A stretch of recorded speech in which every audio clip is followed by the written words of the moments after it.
Hello friend, 26 जनवरी का Indian express discuss करें। यहाँ पे फर्स्ट न्यूज़ है जो भी प्रेसिडेंट ने स्पीच दी है 26 जनवरी को। तो with farmers on protest at the national capital's border for nearly 2 months and no sign of breakthrough in talks with the centre on the demand to repeal the new agriculture laws, president Ramnath Kovind Monday reached out to the farming community and said that the part to reform may initially cause misapprehensions but the government is singularly devoted to the welfare.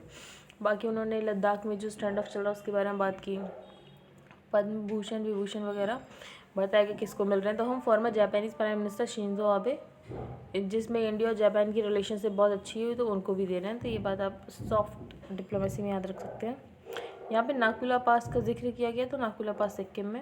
हम आगे चलते हैं। यहाँ पर ये भी बोला president ने, adversity often plays the role of a great teacher, ये हमें स्ट्रॉन्गर बनाती है। फिर उन्होंने ऐसे इंस्टेंसेस भी बताया कि ऐसा कब हुआ जब इकोनॉमिक रिफॉर्म्स अभी तक चल रहे हैं हमारे, जो लॉन्ग पेंडिंग रिफॉर्म्स अब लेबर और एग्रीकल्चर में बचे थे तो वो भी अब हो ही गए फाइनली, लेकिन उसके बारे में प्रोटेस्ट चल रहे हैं। ठीक है, बाकी every Indian salutes our farmers, जिन्होंने पहले हमें सेल्फ रिलायंट बनाया, सेल्फ सफिशिएंट बनाया। ठीक है, despite adversities of nature, numerous other challenges on the covid pandemic. और फिर हम कोविड-19 पैंडेमिक के चलते अब हमारे वैक्सीन भी हमने बनाई, तो इंडिया की आत्मनिर्भरता को ये दिखाता है। अब नेक्स्ट पेज पर चलते हैं। यहाँ पे कुछ भी नहीं है, यहाँ पे भी कुछ भी नहीं है। ये वही है कि पद्म भूषण विभूषण किसे दिया गया, परमवीर चक्र किसे दिया गया, आप एक बार देख सकते हैं सारी न्यूज़। यहाँ पर India should respect right to vote, तो 25 जनवरी को होता है नेशनल वोटर्स डे। ठीक है, तो president Ramnath Kovind in his address on national voters day Monday said that India should respect the right to vote. Addressing the event virtually, the president said, "I would like to remind the people that we should always respect the valuable right to vote."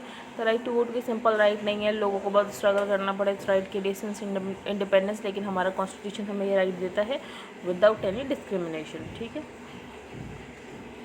ये कोई भी article important नहीं है, ये सब Republic day पे article दिए। इसमें था Republic day walk in heaven, इसमें बेसिकली कि सुभाष चंद्र बोस क्या बोल रहे होंगे, जवाहरलाल नेहरू क्या बोल रहे होंगे, तो ये सारी चीज़ें हैं। ये टैबलेट्स के बारे में ये हम थोड़ा पढ़ सकते हैं। शेयरिंग द मिशन, खास ये भी इंपॉर्टेंट नहीं था कि इंडस्ट्री कैसे हेल्प कर रही है वैक्सीनेशन प्रोग्राम में, कैसे आगे हेल्प कर सकती है। तो since the start of the lockdown companies have re-engineered themselves to design and manufacture critical care equipment, drugs and medical supplies, much of which was imported earlier. Indian companies have also excelled in manufacturing vaccines and are slated to supply them to other countries. ठीक है, India vaccine को manufacture भी कर रहा है और दूसरे countries को सप्लाई भी कर रहा है। The next stage of the battle against covid is the vaccination drive. अब नेक्स्ट स्टेज जो बैटल की है वो कोविड-19 वैक्सीनेशन ड्राइव है, जो कि जनवरी 16 से शुरू हो गई है। बेसिकली 3 फेजेस में शुरू हुई है। फर्स्ट फेज़ में वही जो 3 crore health care worker, frontline workers है, फिर नेक्स्ट 50 से बड़े एज वाले और जिनको कोमॉर्बिडिटीज़ हैं, उसके बाद उससे कम पर 27 करोड़ जो भी लोग टोटल हो जाएंगे। इसके लिए गवर्नमेंट ने एक वो भी लॉन्च किया, CoWIN vaccine delivery management system. ठीक है, उसमें सब कुछ ट्रैक रखते हैं, किसको वैक्सीन मिल गई, किसको कोई एडवर्स इवेंट्स नहीं हो रहा है। तो ऑथर ने यही बताया कि इंडस्ट्री कैसे हेल्प कर सकती है। तो Indian industry and business organisations have a critical role in supporting the exercise. The private sector can step in right at the first phase of vaccination of health care and frontline workers and also play an important role during the later phases, especially in terms of expanding coverage to more demographic classes. ठीक है, ज़्यादा demography cover करने के लिए industry को use किया जा सकता है। Industry is contributing through logistical maintenance responsibility. Industry वैसे तो कॉन्ट्रीब्यूट कर ही रहा है अपने लॉजिस्टिकल मेंटेनेंस रिस्पॉन्सिबिलिटी से। वाले government focus on safety and quality of vaccine, तो इंडस्ट्री ये काम कर सकता है, उसके साथ पार्टनरशिप है। This highlights the need for drafting a common legislative framework covering areas such as IPR, limiting liability and compensation. Industry collaborate कर सकता है गवर्नमेंट के साथ in vaccine pharm co-vigilance by providing regulatory support and by helping in the enforcement of the regulation. 3 companies can undertake to vaccinate employees at their own cost। और companies अपने जो employees हैं उनके अंदर उनको वैक्सीनेट कर ही सकती है ताकि गवर्नमेंट पे थोड़ा बर्डन कम हो जाए।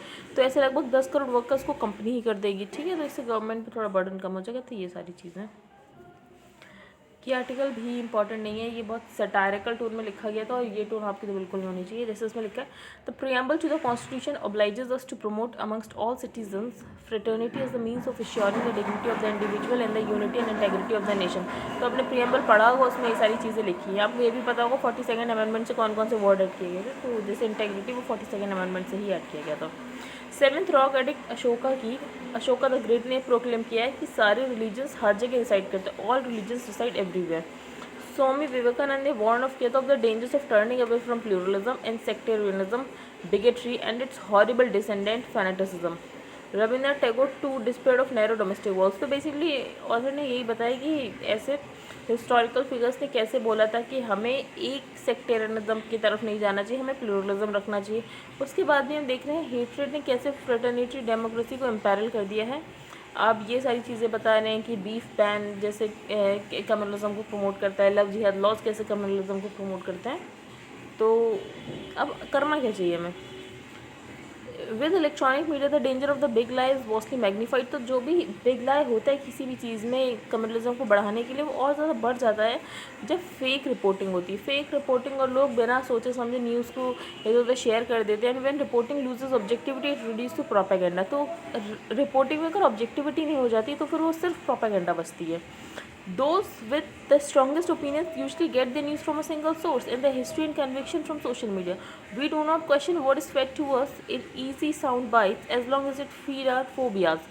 We do not wish to listen to, much less comprehend views that we hate. ठीक है, तो एक खास इंपॉर्टेंट आर्टिकल था नहीं इसमें कुछ। हम आगे चलते हैं। सबसे बड़ी पीक आपको पता होगा, सबसे बड़ी पीक है एवरेस्ट। ठीक है, अभी उसकी हाइट 8848 मीटर हो गई थी। सेकेंड नंबर पे है K2। ठीक है, 8611। तो बस इतना पता होना चाहिए 8611 metre. K2 is the second highest mountain in the world after Mount Everest. तो ये लाई कहाँ करती है, तो ये एक्चुअली गिलगिट बाल्टिस्तान रीजन पे लाई करती है। ठीक है, जो कि पाकिस्तान में ऑक्यूपाई कर रखा है हमारा। ठीक है, अब हम आगे चलते हैं। अब यहाँ पे risk of duopoly in telecom survival in interest of competition. तो बेसिकली ये बताया गया है कि कैसे अभी सिर्फ 3 कंपनियाँ बची हैं, ठीक है, टेलीकॉम सेक्टर में, और अभी डुओपोली का बहुत ज़्यादा रिस्क है कि शायद बस 2 ही कंपनियाँ बचें। ठीक है, तो इन अ रिपोर्ट ऑन की फाइंडिंग्स को कॉम्पिटिशन कमीशन ऑफ इंडिया, जो कि एक स्टैट्यूटरी बॉडी है, उसने की फाइंडिंग्स में पता चला the anti trust body is alluded to the fact that at least 2 key moves by the Telecom Regulatory Authority of India, the 2018 decision of defining a significant market power and the 2017 downward revision of mobile termination charges shaped the competitive landscape of the industry after the launch of the Jio। तो जियो के launch होने की वजह से ये जो सारा competition था वो चला गया, और अब बेसिकली अभी तो सिर्फ 3 ही कंपनियां बची हैं, वोडाफोन आइडिया, एयरटेल और जियो। और शायद आने वाले टाइम में अगर 5G स्पेक्ट्रम बिका तो 5G स्पेक्ट्रम को तो बस जियो ही खरीद पाएगी जितना रिजर्व प्राइस रखा गया है। तो उस बेसिस पे शायद सिर्फ डुओपोली ही बचेगी। ठीक है, तो ये इस आर्टिकल में बताया गया। अब केन एनर्जी ने बोला है कि जो भी 1.2 बिलियन बोला गया है देने के लिए इंडियन गवर्नमेंट को, उसे जो भी उसके ऊपर रेट्रोस्पेक्टिव टैक्स लगाया था, उसके चलते अगर इंडिया उसे नहीं देगी तो जो भी इंडिया के इंटरनेशनल एसेट्स है वो सारे जब्त करके वहाँ से 1.2 बिलियन डॉलर निकालेगा। तो Cairn energy has begin to take steps to identify Indian assets overseas against which it can enforce the 1.2 billion award it won last month in an arbitration case as per a letter address to the Indian high commission. यहाँ पे ये जो Bharat biotech है वो test कर रहा है कि इंट्रानेजल वैक्सीन को लगा सकते हैं लोगों को कोविड-19 में। तो वैक्सीन जैसे इंजेक्टेबल होते हैं, इंट्रानेजल मतलब थ्रू द नोज वो दी जाती है। तो vaccine are most commonly administered as injectable shots into the muscles और the tissue just between the skin and the muscles. However with intranasal vaccines the solution is squatted और spread into the nostrils and inhaled. ठीक है, basically squat कर देंगे and you have to inhale, तो फिर वो vaccine हो जाएगी। There was no need to inject it. They also may be able to tap an additional set of immune cells. तो ये भी बोला गया है कि अगर इंट्रानेजल वैक्सीन होगी तो हो सकता है कि और नए तरीके के इम्यून सेल्स जनरेट हो जाएं found in the tissues lining the nose. तो जो भी टिश्यूज लाइंड करते हैं नोज माउथ एंड लंग्स को, हो सकता है वो इम्यून सेल्स एक्ट हो जाए इंट्रानेजल की वजह से। तो अभी ट्रायल चल रहे हैं, जब कुछ भी होगा तो पता चल जाएगा। यहाँ पर हम चलते हैं। यहाँ पे फ्रेंच रूस्टर्स ना crow with law behind them. तो बेसिकली क्या होता है कि अभी कोविड-19 के चलते और वैसे भी जो शहर वाले लोग होते हैं जब वो कंट्री साइड में आके बसते हैं तो उन्हें बेसिकली इन सारी चीज़ों से दिक्कत थी कि क्रो है और कितना शोर मचा रहे हैं ये सब। तो उन्होंने बेसिकली पिटीशंस फाइल कर दी थी। तो अब फ्रेंच की गवर्नमेंट ने एक लॉ पास किया है कि ये सब सेंसरी हेरिटेज है, इसको प्रोटेक्ट किया जाएगा, ये कोई पिटीशन लेके नहीं आ सकता इसके लिए। तो perennial rural sounds and smells such as these were given protection by French law last week. Will lawmakers passed a bill to preserve the sensory heritage of the countryside after a series of widely publicized neighborhood spat in France। ठीक है, क्योंकि वो आपस में लड़ते थे कि urban जो न्यू कमर्स आते थे तो लॉन्ग टाइम कंट्री डेवलपर्स आते थे, उनके फ्रिक्शंस ग्रो हो रहे थे क्योंकि कोरोना वायरस पैंडेमिक ज़्यादातर लोग वहीं पे कंट्री साइड में जाके शिफ्ट हो गए थे। तो life in the countryside means accepting some nuances. तो फ्रेंच मिनिस्टर की कहना कि अगर आप कंट्री साइड में रह रहे हो तो आपको कुछ नुआंसेस एक्सेप्ट करने पड़ेंगे। ठीक है, thus it would be compulsory illusory he said to idealise the countryside is a picture perfect haven of tranquillity. तो लोग ये सोचते हैं बिल्कुल शांत होगा, पिक्चर परफेक्ट होगा, तो ऐसा नहीं होता, वहाँ पे कुछ न्यूसेंसेस भी होते हैं, you have to accept that. तो our rural territories are not just sceneries, there also sounds, smell, activities and practices that are part of our heritage. तो बेसिकली ये सारी बातें बोली गई हैं। तो हम आगे चलता। अब हाई कोर्ट ने बेसिकली ये कहा, आरोग्य सेतु का डेटा जो भी आप लोगों से, उनका कर्नाटक हाई कोर्ट ने कि आप जो भी उनसे डेटा कलेक्ट करो वो आप किसी से शेयर नहीं कर सकते उसके कंसेंट के बिना।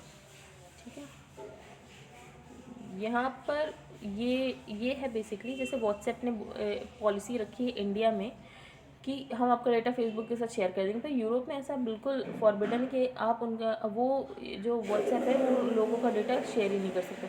तो centre of Monday told the Delhi high court that it was concern by the differential treatment. तो बेसिकली ये क्या करना है, आप व्हाट्सएप डिफरेंशियल ट्रीटमेंट कर रहा है, इंडियंस का डेटा शेयर करेगा, यूरोपियंस का नहीं करेगा। इससे क्या पता चलता है कि वो इंडियंस के साथ डिस्क्रिमिनेट कर रहा है। ठीक है, the centre on Monday told the Delhi high court that it was concerned by the differential treatment meted out to Indians by WhatsApp by rolling out separate privacy policies for its users in India and Europe, and said a clarification has been sought from the Facebook owned company।